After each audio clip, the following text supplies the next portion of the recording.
नाशिक जिल्ह्यात 185 गावांमध्ये पर्यावरण संवर्धनाचा उपक्रम। मराठा विद्या प्रसारक समाजकार्य महाविद्यालय नाशिक आणि राहा फाउंडेशन मुंबई यांच्यात नुकताच सामूहिक वनहक्क व्यवस्थापन अंतर्गत पर्यावरण संवर्धनासाठी सामंजस्य करार झाला।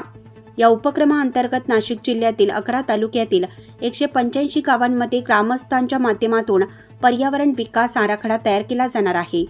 या मोहिमेत विद्यार्थ्यांकडून कायद्याविषयी जनजागृती, वन जमिनीचा सर्वेक्षण व नकाशे तयार करणं तसेच ग्रामस्तरावर वृक्ष लागवडीसह विविध विकास योजनांची अंमलबजावणी केली जाणार आहे।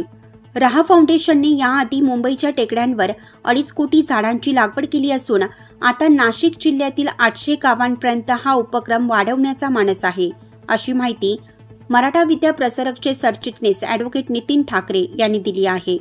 नाशिक लक्ष न्यूज ब्युरो रिपोर्ट नाशिक।